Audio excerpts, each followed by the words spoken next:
Of course, we should ban kitty and libel and personal threats and calls for insurrection. That's a no-brainer because they're already illegal.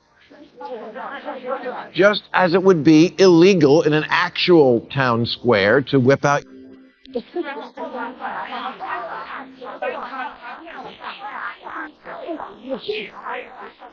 The left loves to present itself as America's moral compass, righteous, enlightened, and always standing on the right side of history. But Bill Maher isn't buying that narrative. A lifelong liberal himself, Maher has become one of the left's loudest critics, exposing the hypocrisy and delusion that have taken root within his own camp. He argues that what was once a noble movement grounded in truth and reason has devolved into tribalism and outrage. It's a bold statement, but once you hear what he has to say, you'll understand why his words make the so-called truth police scramble for cover. I don't believe any of it. Not right away. Not until I check it out. And when I ask, is it true? Usually the answer turns out to be, well, sort of. Or yes, but yeah. See, we've all become very adept at saying things that are technically true but lack context, or that leave out half the story. So if we're going to ban untruth, does that include the half-truth, the quarter-truth? And wait, don't the wokest people in the world believe that what really matters is your truth? Yeah, I'm with Maher on this one. If the left wants to play the role of truth police, we have to ask, what truth are they actually defending? Is it the kind that challenges power or the kind that protects it? It's easy to champion truth when it flatters your beliefs, advances your agenda, and makes you look virtuous. But the real test comes when that same truth turns against you, when it exposes flaws in your ideology, your leaders, or your sacred narratives.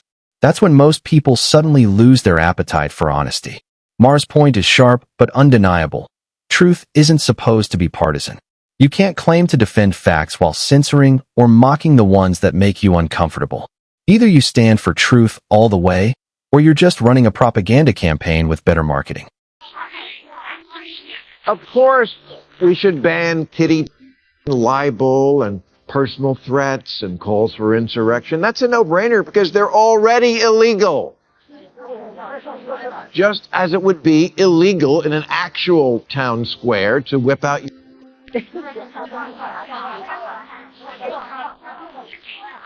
Leftists often brag about being the guardians of truth, banning lies, conspiracy theories, and criminal content.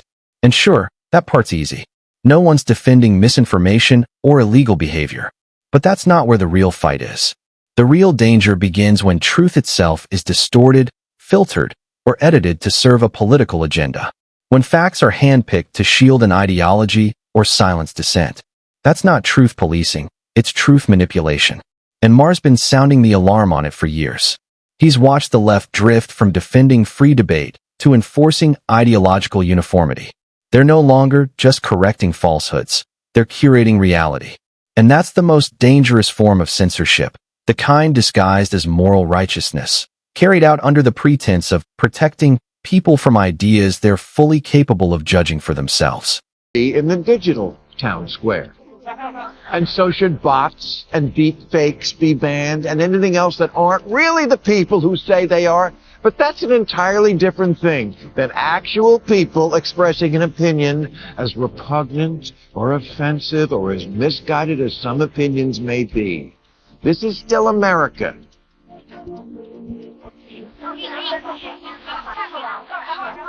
Where people...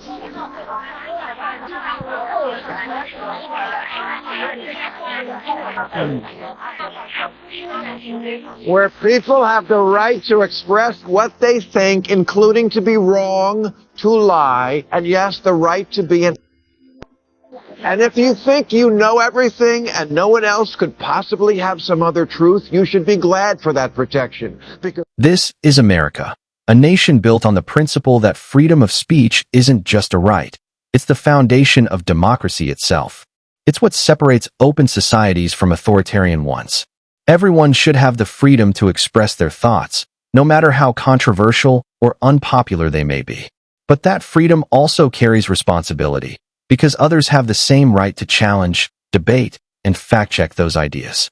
That's how truth grows stronger, through open dialogue, not forced silence. It's a delicate balance. Too much control leads to censorship, too little breeds chaos. But here's the truth. Free speech was never meant to be comfortable. It's meant to be real, raw, and sometimes uncomfortable. The moment we start silencing voices for our own good, we begin to lose the very soul of America, the right to think, speak, and disagree without fear. Democrats last year believed the hospitalization rate if you got COVID unvaccinated was over 50%, when it was actually less than 1%. Somebody's misinformation got to those people. Sometimes misinformation is just history's first draft. I see a lot of things on social media, and also on old fucks media. Maher isn't holding back when it comes to the DNC's handling of COVID. As he put it, the party that preached trust the science was often selling selective truths instead. He called out the misinformation that clouded vaccine reporting, how anyone who questioned mandates was immediately labeled ignorant, selfish, or even dangerous.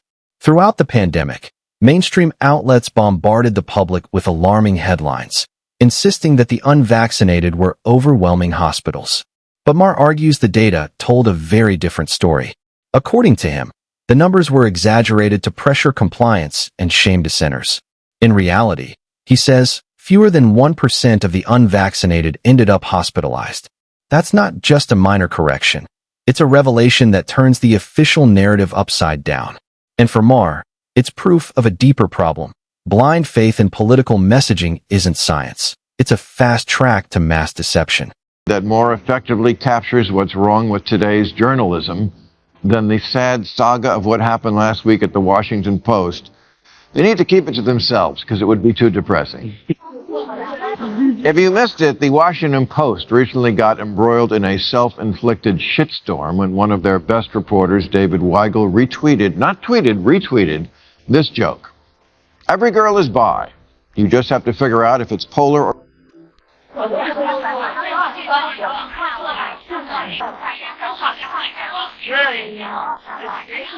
Proving it is a joke. Thank you. The comedian who actually wrote the tweet called it a banal throwaway joke, which is exactly what it is. Throwaway, as in if you don't like it, throw it away. For eons, both sexes have made jokes about how the other is crazy, and no one but the perpetually offended thinks it means anything more than that the sexes get frustrated over how differently we each see the world. And yes, we relieve some of that frustration with humor and scene. Yeah, that's exactly the issue. The woke crowd seems perpetually offended by everything. Nothing is off limits anymore. A harmless joke, a classic poem, even a decades-old movie can suddenly become problematic because it doesn't fit today's constantly shifting moral code. It's like walking through a cultural minefield where intent no longer matters. Only interpretation does. Comedy, once the final frontier of free expression, has taken the hardest hit. Comedians now second-guess every line, terrified of being branded insensitive or canceled over a single punchline. Yet despite the backlash, and the fact that most Americans are exhausted by this outrage circus, the woke crusaders keep pushing, trying to sanitize humor and redefine what's acceptable. But here's the irony. In doing so, they've only proven Maher's point. When everything's offensive, nothing's funny, and truth itself becomes the ultimate taboo. Weigel pulled down his retweet and wrote, "I apologize and did not mean to cause any harm," and that was the end of that. I'm joking, of course. The unlicensed daycare center that is today's newsroom went...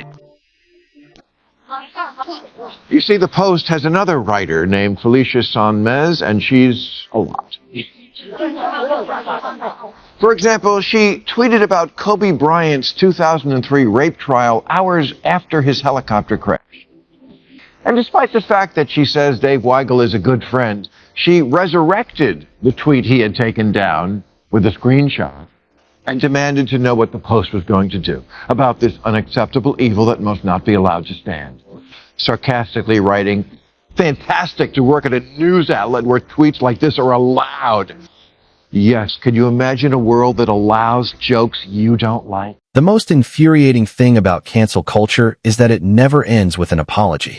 You can delete the tweet, issue a heartfelt statement, and go out of your way to make amends, but it's never enough. The mob isn't looking for remorse, it's looking for destruction. Once they've decided you're guilty, their goal is total erasure. They come after your job, your reputation, your income, even your family. Nothing is off limits.